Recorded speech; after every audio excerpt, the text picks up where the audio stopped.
Baik.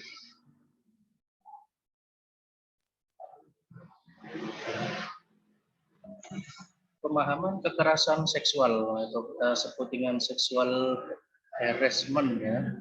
Kita tahu setiap manusia, baik itu laki-laki maupun perempuan itu memiliki kecenderungan seksual. Namun alangkah lebih baiknya apabila kecenderungan seksual tersebut dilampiaskan pada jalan yang benar, seperti melalui pernikahan ya. Itu merupakan dengan menikah itu berarti bahwa kita dapat secara legal dan diizinkan ya, dalam melakukan perbuatan seksual. Itu. Kemudian kita lanjut.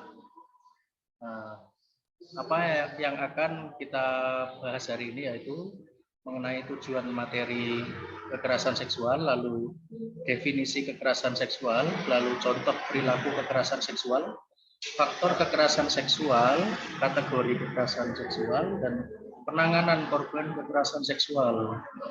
Ya. Jadi tujuan pembahasan materi kekerasan seksual yaitu untuk mengetahui bahwa perbuatan kekerasan seksual itu merugikan orang lain, sehingga setelah mengetahui dampak buruknya itu kita dapat menghindari perbuatan kekerasan seksual. Dan ini juga tidak dibolehkan ya dalam norma atau peraturan agama, norma sosial, norma susila. Nah, semua itu tidak membolehkan adanya perilaku kekerasan seksual. Yang kedua yaitu untuk memberikan informasi tentang penanganan korban kekerasan seksual. Nah, bagaimana bentuk penanganannya itu akan kita bahas pada materi selanjutnya. Kita bahas hari ini, gitu ya. Kita pertama mengetahui dulu definisinya. Apakah kekerasan seksual itu? Ialah perilaku mengganggu orang lain dalam hal jenis kelamin korbannya yang dapat menurunkan martabat dan harga diri manusia. Nah, lalu apa saja contoh perilaku seksual? Ya, ini kita perlu untuk mengetahui contoh perilakunya supaya kita dapat menghindari, gitu ya. Pemahamannya seperti itu, kita bangun pemahamannya. Yang pertama yaitu ada main mata, siulan nakal, humor porno, kemudian ada cubitan, colekan, tepukan, dan gerakan tertentu. Lalu ada ajakan berkencan dengan iming-iming atau ancaman. Yang selanjutnya ada pemerkosaan. Nah, ini kita sama-sama mengutuk ya perbuatan kekerasan seksual itu karena melanggar norma susila gitu. Dan melanggar norma agama, semua norma dilanggar, wah, bahaya sekali ini. Makanya perlu kita edukasi agar saudara-saudara memiliki pemahaman yang baik mengenai materi kekerasan seksual. Tuh. Kemudian kita lanjut ke faktor yang mempengaruhi kekerasan seksual. Sini ada dua faktor, yaitu internal dan eksternal. Internal berarti sesuatu yang ada dari dalam diri pelaku, gitu ya. Lalu eksternal itu sesuatu yang mempengaruhi dari luar pelaku. Yang internal ini ada fisik atau psikologis. Ya. Jadi mungkin psikologisnya pelaku ini bisa terganggu karena ada gangguan tadi sehingga dia melampiaskan perbuatan kekerasan seksual tersebut. Lalu ada pengetahuan kesehatan reproduksi yang rendah. Jadi si pelaku, dalam hal ini pelaku kekerasan seksual itu belum memiliki pengetahuan kesehatan reproduksi yang baik atau yang memadai. Kalau dia tahu, seharusnya dia tidak melakukan kekerasan seksual tersebut. Kemudian ada motivasi. Motivasi ini berarti dorongan, ya. Dorongan yang menyebabkan si pelaku ini melakukan kekerasan seksual gitu. Kemudian ada faktor eksternal. eksternal ini berarti dari luar yang mempengaruhi pemikiran si pelaku tadi dalam melakukan kekerasan seksual. Yang pertama ada keluarga, mungkin di keluarganya itu selama ini mentolerir gitu ya faktor kekerasan seksual. Lalu ada pergaulan, mungkin di lingkungan pergaulan, di lingkungan sosialnya itu terbiasa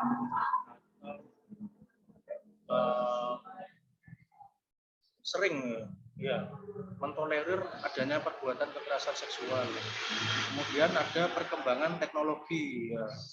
Ya kita tidak dapat memungkiri ini ya, perkembangan teknologi saat ini itu memang bagaikan pisau bermata dua. Di satu sisi dapat digunakan untuk hal yang positif, di sisi yang lain dapat digunakan dalam berbuat hal yang buruk seperti melakukan perbuatan kekerasan seksual. Nah, perkembangan teknologi ini macam-macam ya saudara-saudara, ada seperti video ya, dari video, kemudian melalui buku ya, ada itu apa namanya buku buku kartun ya, buku kartun dan sebagainya. Itu ini sangat mencemaskan sekali, sehingga kita mengetahui ini dan belajar bersama supaya kita memiliki pemahaman yang baik agar dapat menghindari perilaku kekerasan seksual. Itu saudara-saudara ya. Kita lanjut lagi ke kategori kekerasan seksual. Baik, di sini ada 5 kategori, kita jelaskan satu-satu. Ada blitz rape. Blitz itu seperti cahaya blitz itu ya. Berlangsung cepat, pelaku dan korban tidak saling mengenal. Nah, ini dapat saja terjadi, dimungkinkan terjadi di tempat umum. Kemudian ada confidence rape. Ya, confidence artinya percaya diri, berarti pelaku percaya diri bahwa korban tidak akan melaporkan karena malu. Ya, jadi motivasi pelaku dalam melakukan kekerasan seksual tadi itu pelaku ini yakin bahwa korban tidak akan melaporkan karena malu tadi ya. Kemudian ada power rape. Power rape di sini ada power ya, kekuatan. Nah, sini pelaku itu sudah berpengalaman dalam bertindak cepat dan menguasai korban. Nanti ini bahaya sekali kalau seringkali terjadi di dalam ruangan ya yang tidak terlihat oleh orang lain dan meyakini korban akan menikmati. Padahal belum tentu, bisa saja korban itu malah risih gitu ya, risih kemudian tidak nyaman dan menyesalkan perbuatan tersebut mengapa bisa terjadi. Kemudian ada anger rape. Anger sini artinya marah ya. Jadi pelaku ini pernah menjadi korban kekerasan seksual, lalu kemudian pelaku itu marah dan membalaskan dendamnya tadi. Nah, anger rape ini berpotensi terus berulang ya, karena adanya dendam tadi, sesuatu yang tidak termaafkan begitu mungkin ya. Kemudian ada sadistic rape ya. Sadis ini artinya kejam. Oke. Kalau dari definisinya kita dapat lihat bahwa kekerasan seksual dengan kekejaman dan berujung pada kematian. Ini ya. Kita sudah mengetahui ada kategori kekerasan seksual ada 5 ini ya. Baik, kita lanjut ke materi selanjutnya. Nah, dari sini apakah ada yang ingin ditanyakan? Belum? Ya, kita lanjut. Nanti kalau ada pertanyaan langsung ditanyakan ya. Kemudian ini ada penanganan korban seksual.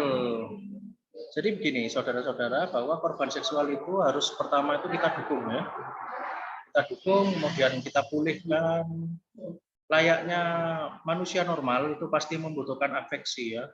Afeksi di sini artinya kasih sayang, ya, perhatian, kemudian ingin diberi tanggung jawab dan sebagainya, gitu ya. Jadi apabila kita mengetahui ada korban kekerasan seksual, yang pertama kita membantu untuk melaporkan pada pihak berwajib, dalam hal ini kepolisian. Ya. Kita tahu bahwa kita ini hidup di negara Indonesia yang berarti negara hukum, segala sesuatu itu akan dipertanggungjawabkan secara hukum. Jadi kita itu tidak boleh ya, saudara-saudara, main hakim sendiri. Ya, itu kalau mengetahui ada si pelakunya siapa, kemudian kita menghakimi itu juga tidak dibenarkan secara hukum ya. Nah, daripada nanti terjadi hal yang tidak diinginkan, lebih baik melaporkan hal tersebut ini, kekerasan seksual ini kepada pihak berwajib gitu ya. Kemudian ada melindungi dan menangani secara fisik. Fisik di sini artinya jasmaninya itu ya, harus dipulihkan dan ditangani itu dapat dilakukan terapi oleh dokter. Nah, ini jadi harus orang yang berkompeten ya. Dalam hal ini dapat Pak Dokter atau Bu Dokter yang sudah mempelajari ilmunya dan tahu bagaimana cara melindungi dan menangani secara fisik ya. Kemudian yang ketiga yaitu ada melindungi dan menangani secara mental. Nah, selain fisik tadi ada mental ya. Mental itu sesuatu yang tidak terlihat begitu ya. Sesuatu yang tidak terlihat. Kemudian mentality. Ini dapat dilakukan oleh psikolog agamawan. Kemudian yang keempat, kita dapat memberikan dukungan sosial. Sosial di sini artinya lingkungan sosial ya, dan emosional ya. Kita tahu bahwa korban kekerasan seksual itu kan terguncang pasti ya emosinya ya, karena dia diperlakukan sesuatu yang tidak ingin didapatkannya gitu ya. Pasti secara emosional juga terguncang ya. Maka dari itu kita harus memberikan dukungan. Bagaimana cara memberikan dukungannya? Dengan cara memberikan kesempatan kepada korban kekerasan seksual agar terlibat dalam kegiatan di lingkungan sosial dan tidak melakukan perundungan ini ya. Jadi perundungan ini dapat diartikan sebagai bullying lah ya, istilah populernya. Kita mengata-ngatai bahwa itu loh dia itu korban kekerasan seksual gitu ya, itu tidak boleh, harus kita hindari ya. Dan sebaliknya malah kita dukung ya, agar apa? Agar si korban ini kembali pulih kepercayaan dirinya, kemudian emosinya gitu ya, sehingga dia dapat melakukan kembali hak dan kewajiban seperti sedia kala gitu. Oke. Kemudian kita sampai pada akhir, ini ada kesimpulan. Kesimpulannya yaitu perbuatan kekerasan seksual itu merugikan orang lain ya. Sebab dapat menurunkan martabat dan harga diri manusia. Nah, kita kan begini ya, kalau kita lakukanlah sesuatu sebagaimana kamu ingin diperlakukan oleh orang tersebut, gitu ya. Nah, misalnya kalau kita takut dibunuh, ya berarti jangan membunuh. Kemudian kita ingin dihormati loh, berarti kita harus menghormati orang lain. Itu contoh sederhananya. Kemudian menyikapi korban kekerasan seksual, kita harus mendukungnya agar kembali pulih kesehatan fisik dan mentalnya. Selanjutnya menerima keberadaannya di lingkungan sosial. Yang namanya korban itu pasti dia terpukul ya, terguncang ya. Harus dia itu sebenarnya di pihak yang benar, makanya berani karena benar, takut karena salah. Kita mendukung yang benar dalam hari ini korban tersebut, karena dia merupakan pihak yang benar. Kita harus berani mendukung. Itu sekian materi hari ini. Apakah ada yang ingin ditanyakan? Belum ada? Baik. Kita akhiri saja. Saya stop.